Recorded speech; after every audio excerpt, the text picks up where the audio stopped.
Championship Runoffs. We're about to start the first race of the 1990 Runoffs. This is the parade lap for the showroom stock B cars. All the corner workers are giving a thumb up because this is the first race, and everybody's happy, I think, to see it get underway.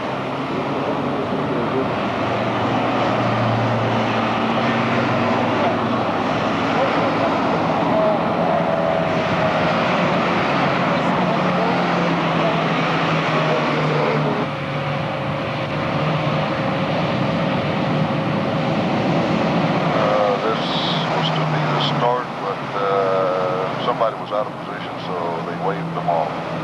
They'll have to make another lap before the actual start. Now here comes the real start.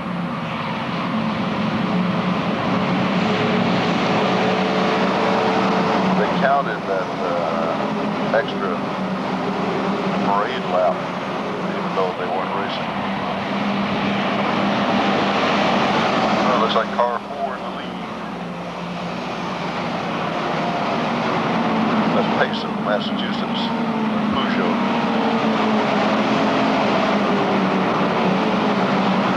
This race has been a Peugeot benefit for most of the last few years.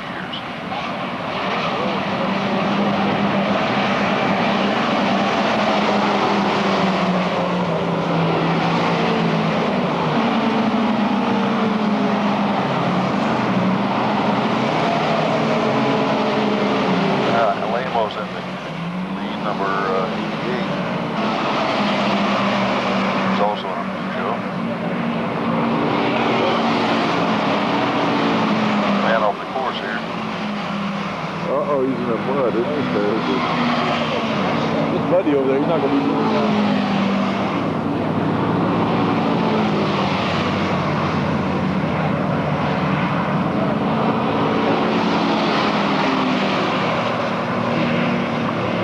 Looks like he's going to get back on the course, all right.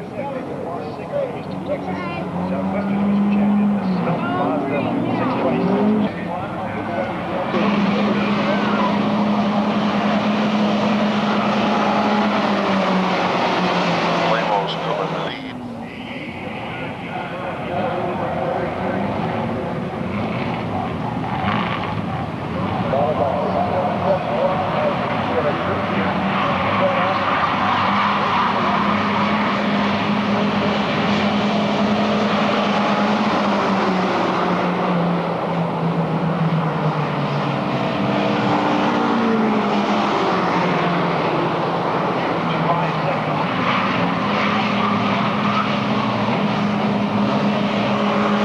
Got a new leader there, 59.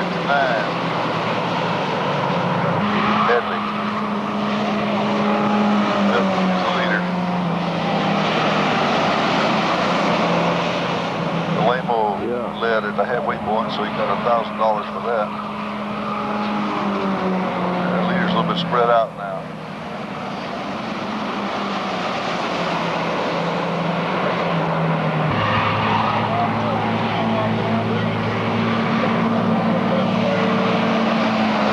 Back runners here, waiting for the winner to come around. Here he is. Yep.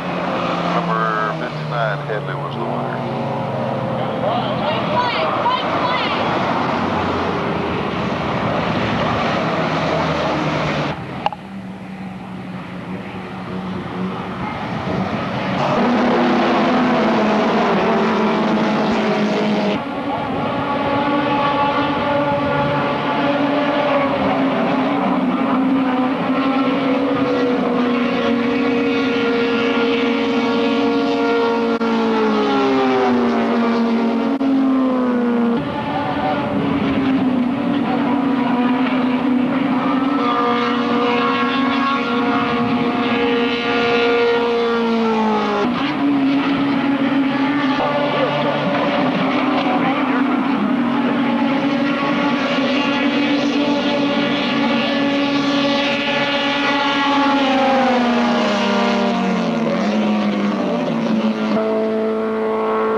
but you can back it up and go forward, you know, while you're watching it.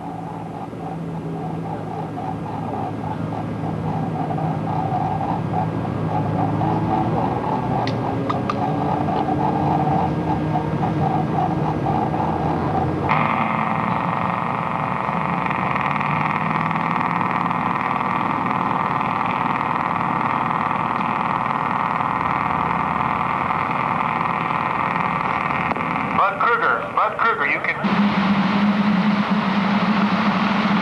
We have a green flag and showroom stock C is underway.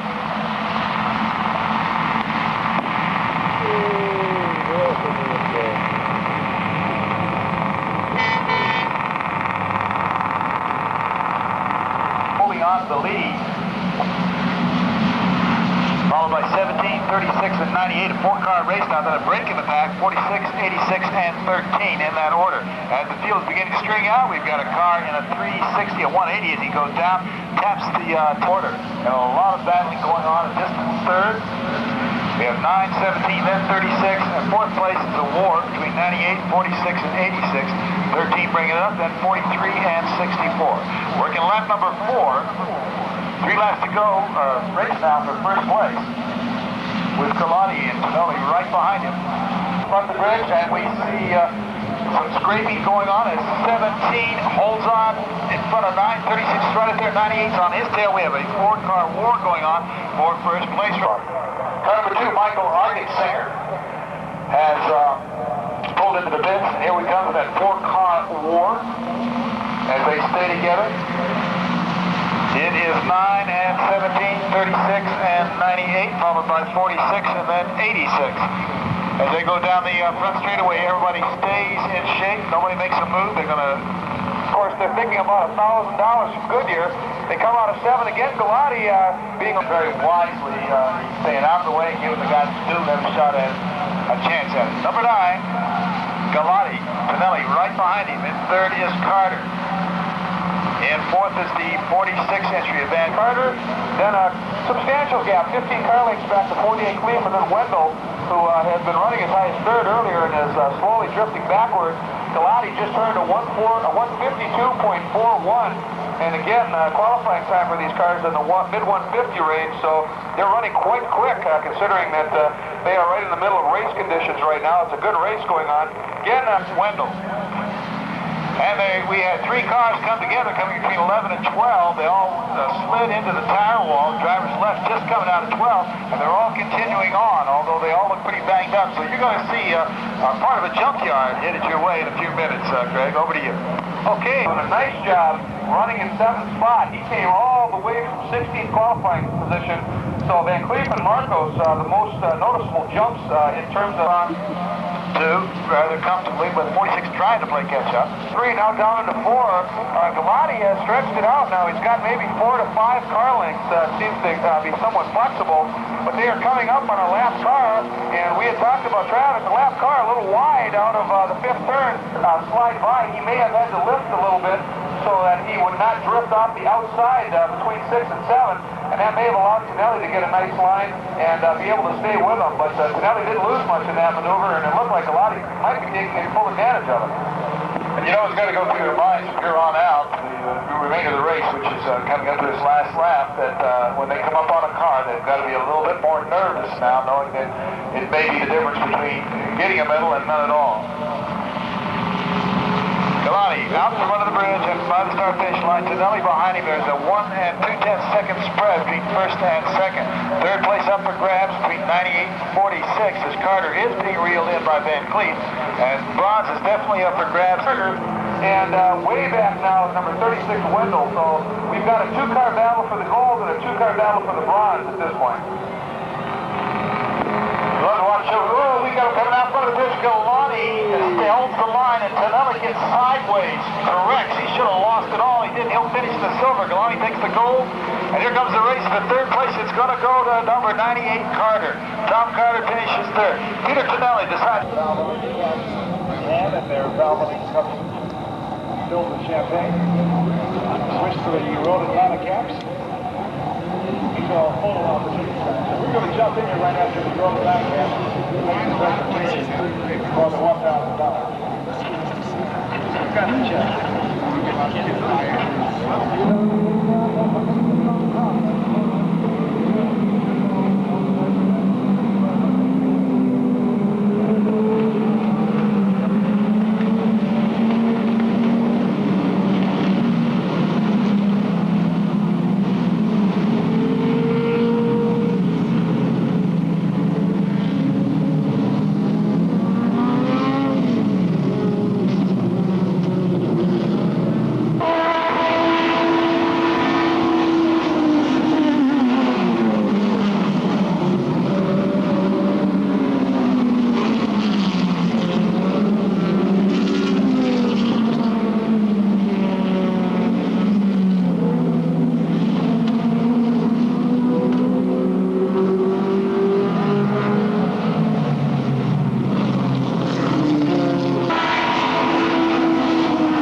Richard Joe, I'm doing a TV interview right now. That should be any of the testimony. We'll be talking to our special presenting the award.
Giving the $1,000 award for the halfway mark in lap number 9. They are currently working lap number 4.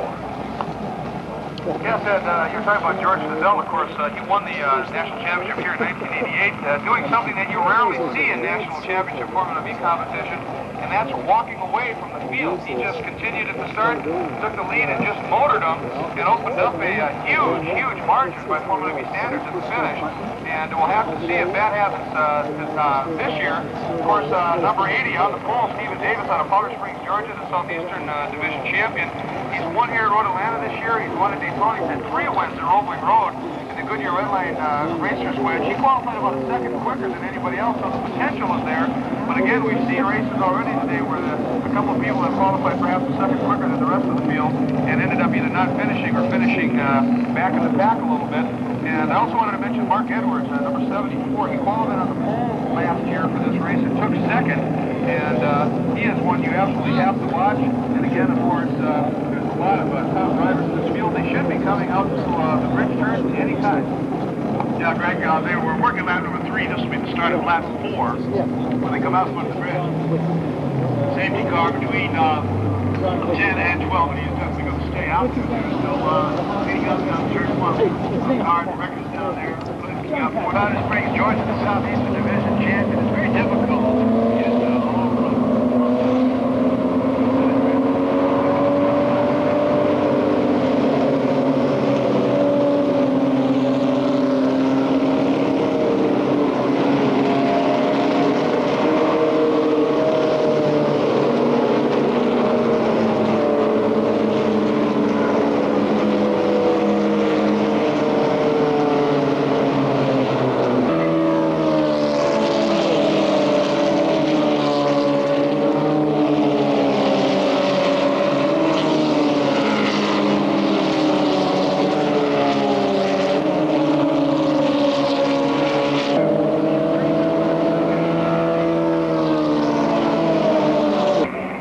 Working lap number 8, 6 times around. That'll be 1 lap. Davis continues to lead out of Powder Springs, Georgia, the Southeastern Division champion. Looking for the best finish in the Southeast so far today. Over to you.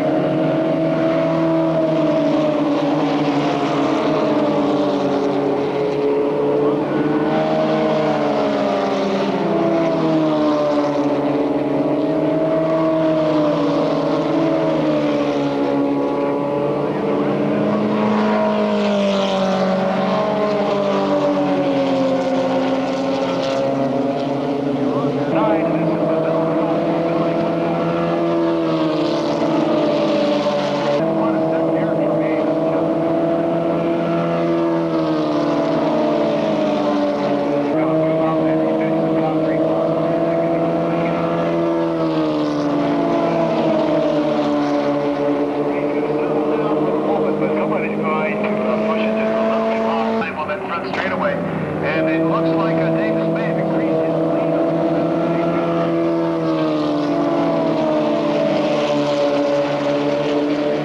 16 with 2 laps to go. They were on 16 at the moment, and perhaps Davis is having some problems.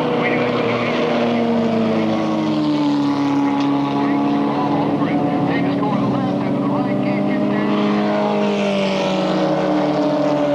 Handling so much better than the rest of the competitors, it appears, as he was swinging through there. He passed turn 1.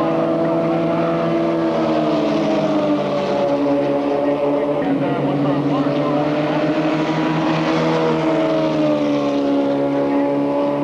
Just the way they're supposed to race. They're looking good out there. We're working the 17th lap. Next time we're out, 1 lap to go. Out in front of the bridge, a 4-car train, and Davis has them all over him. And they're coming through 3 right now.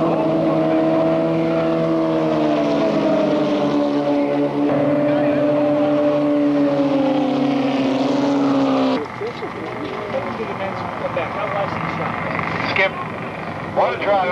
The smile on your face shows that you really enjoyed this one, right? And we go to the 140s, 2 cars to 141, to the 142, 143.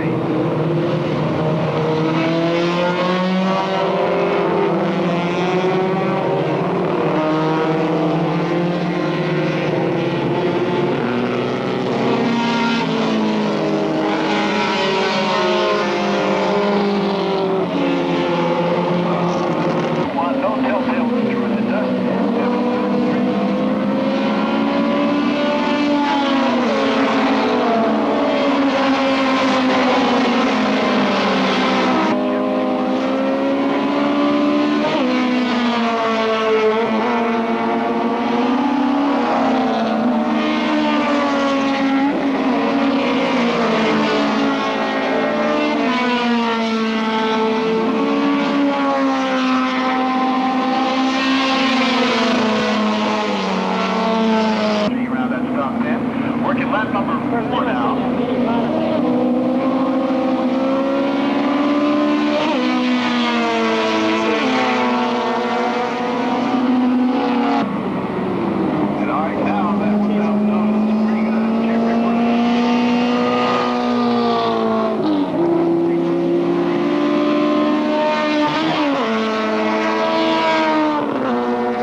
it's a whole lot more challenge there. And they keep on track, and as soon as I saw that, I saw a 40-year-old horse go by. On the 17th lap, it looked like you might have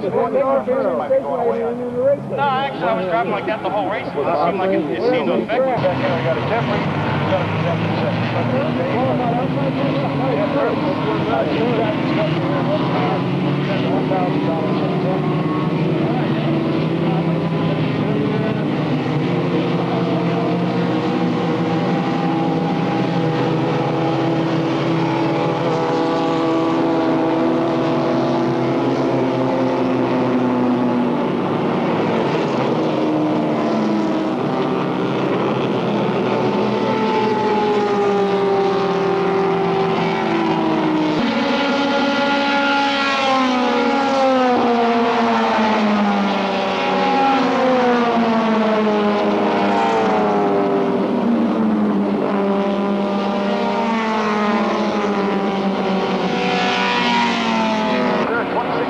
Challenge in third place.